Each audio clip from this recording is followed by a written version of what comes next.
All right, we're doing somatic symptoms and dissociative disorders. My name is Ben Kim. My name is Inigo Bakub. My name is Nathan Newell. Okay, we're going to talk about a few things for the content. First being overview, the second being historical aspects, third being epidemiology and statistics, fourth being somatic symptoms and related disorders, fifth being dissociative disorders, and the sixth being treatment.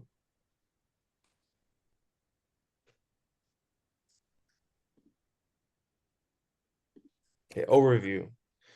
So overview for somatic symptoms and related disorders, it's characterized by physical symptoms, and it's usually medical ailments without evidence pathology or pathophysio.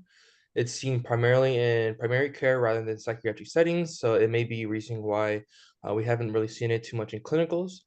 And it's only identified as a mental illness when there is excessive thoughts, feelings, or behaviors pertinent to the symptoms that affect daily functioning.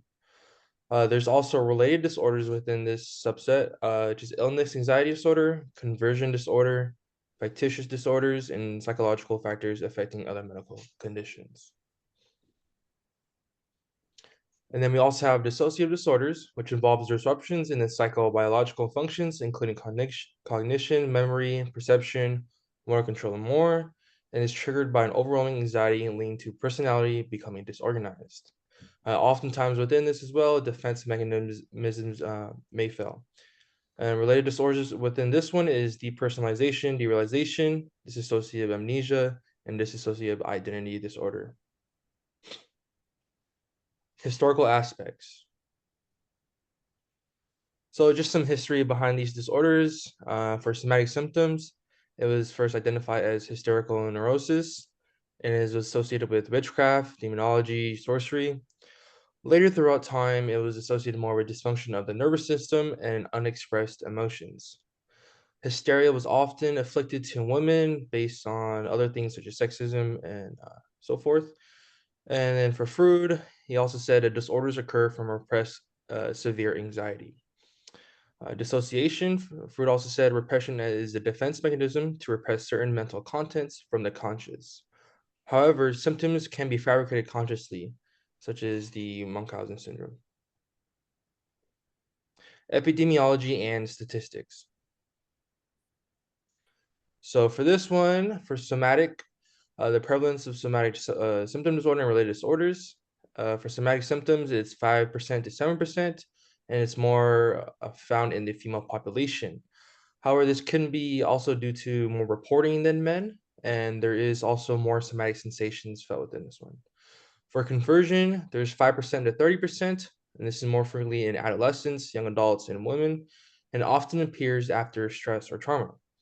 For illness anxiety disorder, it's based on prevalence of hypochondriasis, which 3% to 8%, and it was relabeled in DSM-5 to dispel stigmas against hypochondriasis. It includes including the stigma that many are faking symptoms, basically. It's also related to more anxiety and fear. And then for fictitious, 1% of patient meet criteria, but the prevalence is not known. And then for by proxy, which is imposed on someone else, it's less than 0.04% of reported child abuse cases. For dissociative syndromes statistics, starting off with amnesia, it often occurs most during war and natural disasters. It is equally in men and women, and increasing cases can be potentially to the related awareness recently. For DID, into late adolescence, we see there is an 8-to-1 ratio from female to male in terms of prevalence, and it occurs most in childhood, diagnosed in adolescence and adulthood. Individuals with DID also have a history of physical and sexual abuse from 85% to 97%.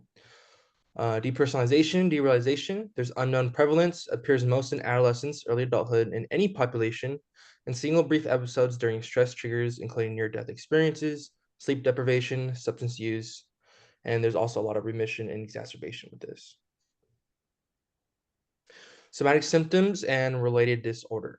So somatic symptom disorder, illness, conversion, and the factitious disorder. So starting off with somatic symptom disorder, description of it. So there's multiple somatic symptoms with no medical explanation attributed to it. Symptoms can often be vague, exaggerated, dramatized, and accompanied with excessive worry. Many reject psychological explanations that are brought upon by their physicians.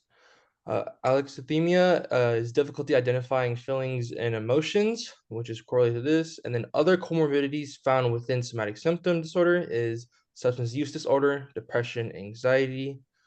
So yeah. So signs and symptoms of somatic symptom disorder. In a research article reviewing body distress syndrome and somatic symptoms, it identified 4 main symptom groups from 25 possible groups, including cardiopulmonary, gastrointestinal, musculoskeletal, and general symptoms.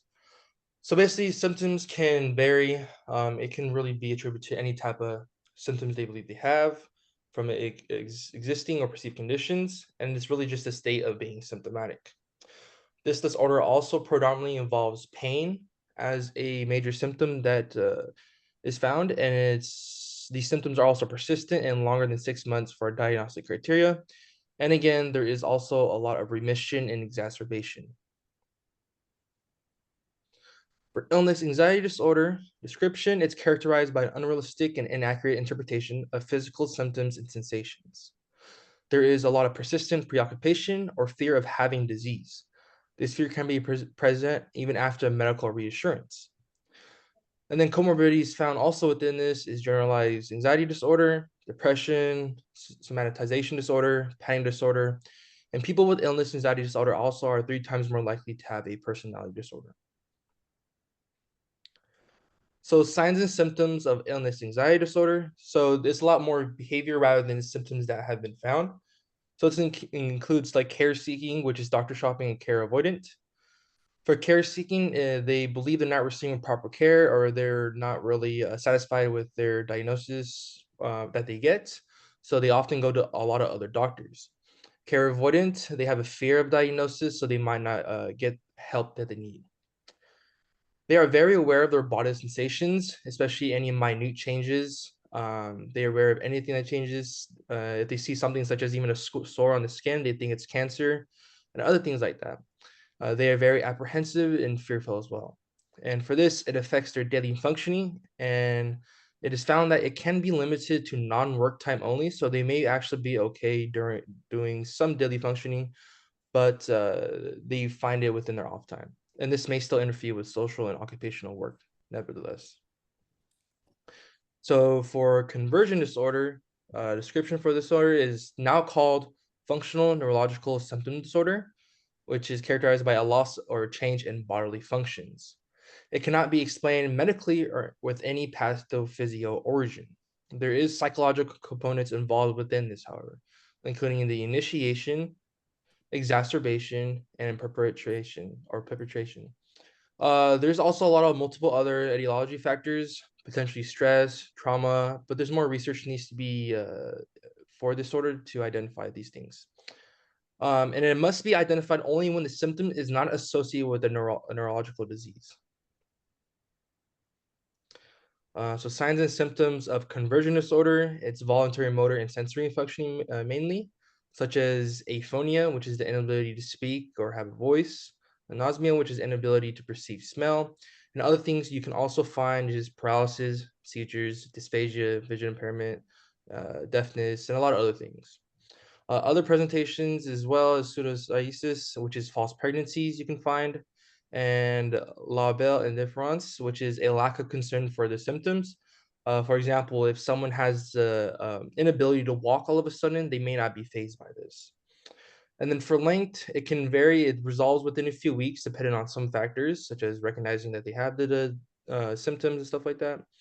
And also, a fifth of patients relapse within 12 months. So for factitious disorder, description is a conscious feign of either physical or psychological symptoms. And these people assume the role of the patient and being perceived as being ill. The goal for this is to receive emotional care and support, not necessarily for any monetary gains or things like that. These people also become very skilled in showing the symptoms of illness. However, there is a conscious fiend, there's also a potential compulsive factor related to this. It's also called Munchausen syndrome, and there's also by proxy, which is imposed on another person, and it's physical, psychological symptoms brought upon another person. And this is often mother to child and curated through falsifying history, tampering, and inducing illness. And as you see to the right, there's the picture of Gypsy Rose. It's one of the most famous cases of by proxy. She murdered her mother and from a lot of other trauma and abuse that she received as a child. So signs and symptoms of factitious disorder. So behavior, they aggravate any existing symptoms. They also induce new symptoms aligned with the disease process. They also inflict injuries on self, and you might see tampering, which is contaminating labs, or when they take temperature, they might alter that as well, and things like that. They also lie a lot, so there's a lot of false histories for the medical history, and there's also other signs, including extensive knowledge of terms in disease, vague, non-specific symptoms, or conditions may worsen with no cause or event or interventions are also not effective to treat. So predisposing factors, genetic for this for somatic symptoms related disorders, it's not well understood. Biochemical also not well understood, but there's potential relevance for decreased levels of serotonin, and endorphins might play a role for the pain cessation for somatic symptoms. Anatomical MRI supported findings of impairments in cortical limbic regions associated with pain and emotional regulation.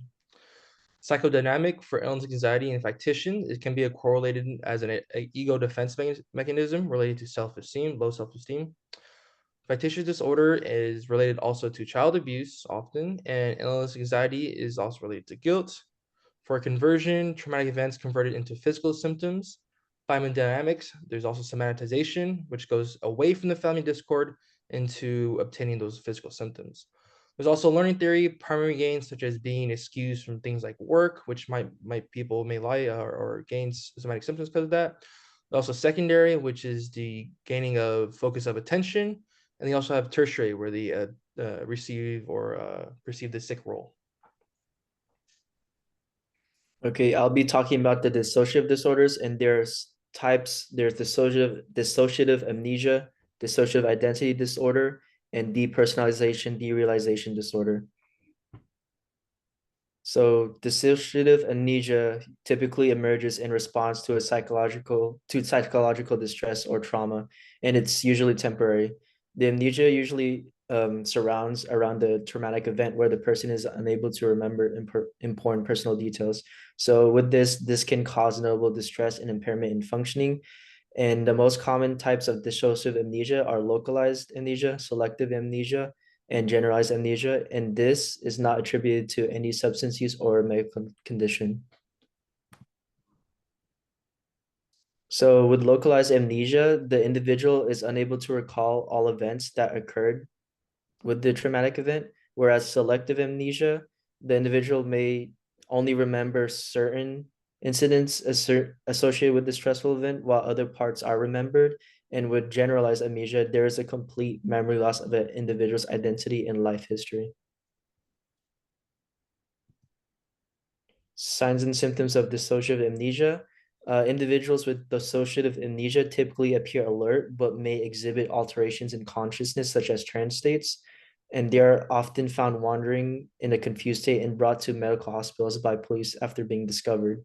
So a subtype of dissociative amnesia is called dissociative fugue, which involves sudden and unplanned travel or aimless wandering with the inability to recall one's identity or past history. And sometimes when this happens, the individual would assume a new identity.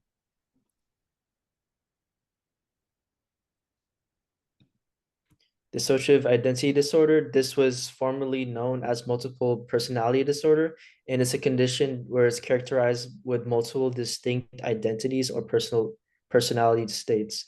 And each has a unique memory and behavior set. So one identity is active at a time and sometimes dominant, and transitions between these personality states can be sudden. So most individuals with this disorder have a history of severe or physical sexual abuse during childhood. This is also not attributed to substance use or medical condition. And with this, it involves a fragmented sense of identity called alters rather than multiple identities. So what does this mean? It basically means that a person does not have a completely separate or fully formed identities living inside them. Rather, instead, it's their sense of self divided or fragmented into different parts. Signs and symptoms of dissociative identity disorder, there would be a presence of two or more distinct personality states or identities. There would be also amnesia for events that occurred with a different while a different personality was being manifested. And with this can lead to confusion or denial about the person being responsible for certain events or actions. And that can cause recurrent memory gaps related to the daily activities, personal information, or trauma. And these transitions can be sudden, gradual, or dramatic, and it can cause changes in mood, behavior, consciousness, perception, cognition, or physical functioning. Depersonalization derealization disorder is characterized by recurrent episodes of altered self-awareness where the individual has feelings of unreality and detachment from themselves or their external environment.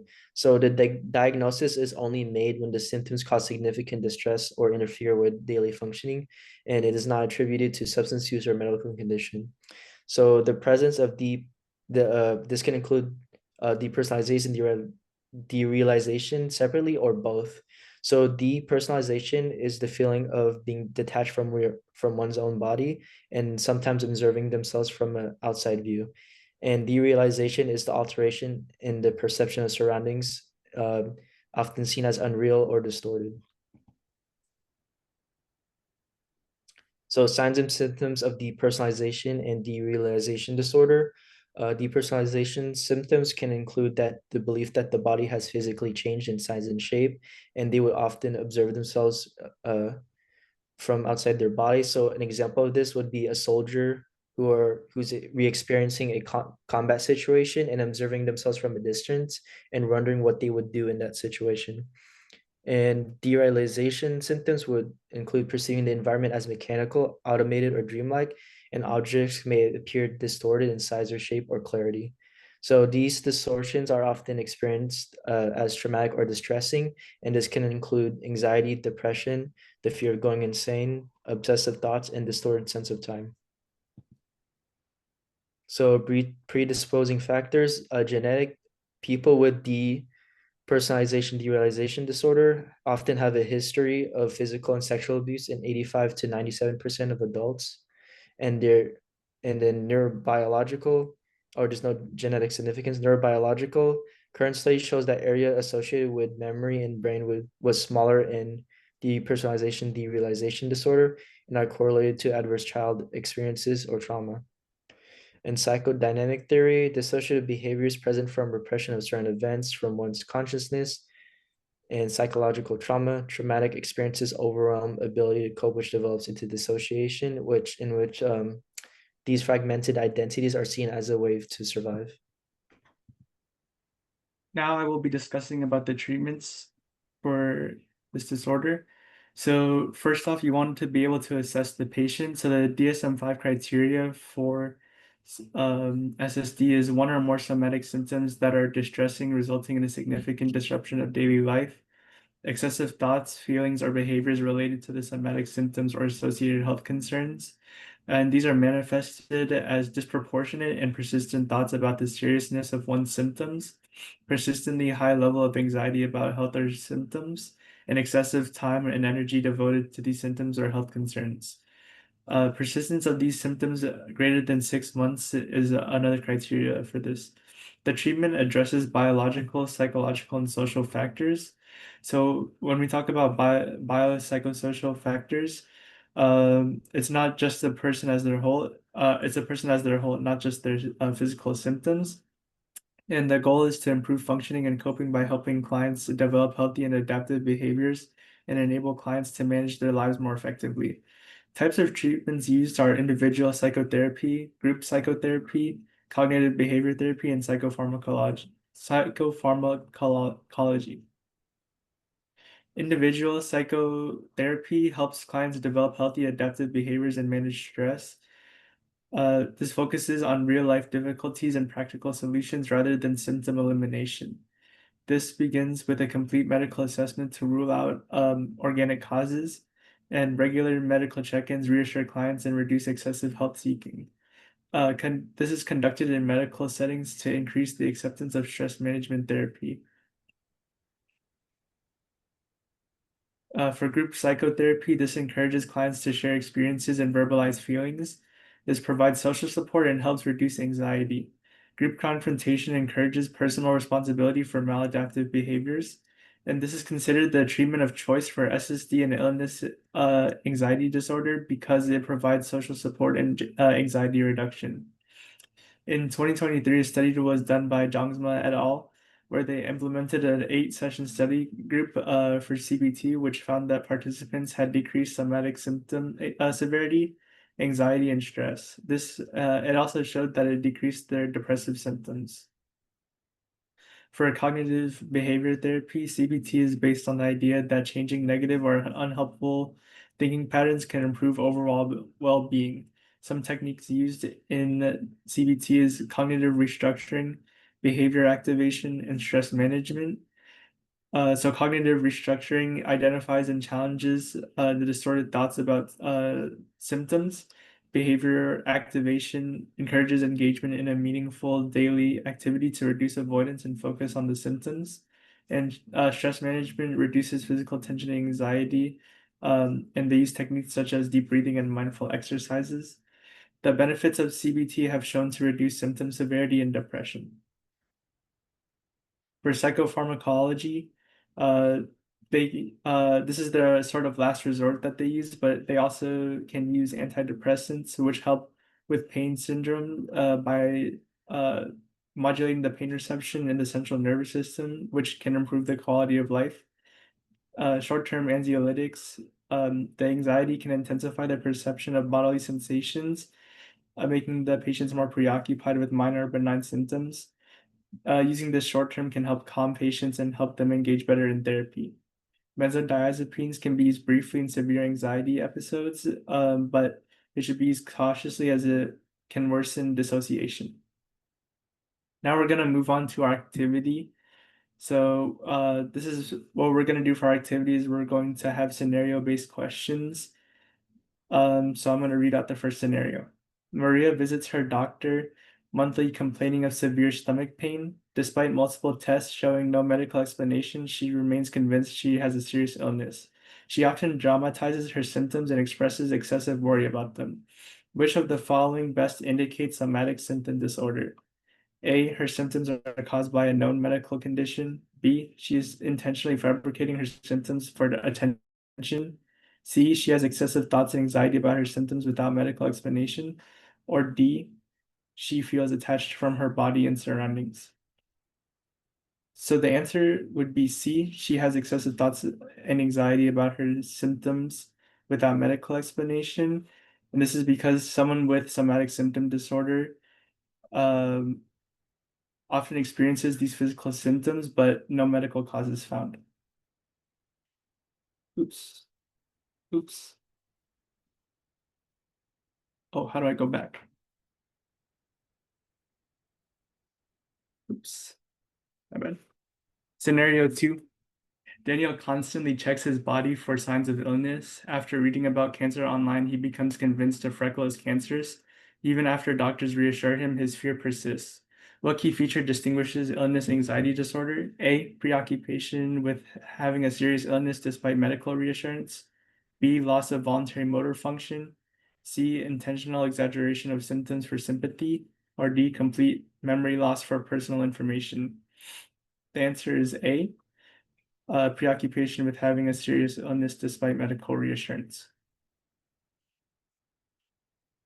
Scenario 3, after witnessing a traumatic event accident, Ava suddenly becomes unable to speak and loses movement in her arm. Tests show no neurological cause and she appears calm about it. Which characteristic is most consistent with conversion disorder? A, conscious creation of symptoms for personal gain. B, neurological symptoms that have no medical explanation and appear after stress or trauma. C, preoccupation with fear of illness. Or D, fear of going insane and distorted perception of time. So the answer is B, neurological symptoms that have no medical explanation, because the conversion disorder presents as neurological symptoms that do not have medical or neurological cause. Scenario 4, Tom frequently visits hospitals with complaints of fever and pain. Later, nurses find he has been heating thermometers to fake symptoms. Which statement best describes Tom's condition? A. He intentionally fabricates symptoms to assume the sick role and receive care. B. He misinterprets normal bodily sensations as signs of illness. C. He experiences real symptoms due to repressed trauma. And D. He fabricates symptoms to gain financial rewards. So the answer is A. He intentionally fabricates symptoms to assume the sick role and receive care, because in factitious disorder, the person intentionally produces or falsifies symptoms to assume the role of a sick person. Their motivation is psychological, and the desire is to receive sympathy, attention, or care, and not for any external gain. Scenario 5. While walking home, Nina suddenly feels like she's watching herself from outside her body. The world appears dreamlike and distorted. Which best identifies her experience? A. Somatic symptom disorder. B. Depersonalization derealization disorder. C. Dissociative amnesia. Or D. Illness anxiety disorder. So the answer is B, depersonalization derealization disorder. And the reason is that this disorder involves persistent or recurrent episodes of feeling detached from oneself or surroundings, which is exactly what she's feeling. Here's our references, and that's our presentation.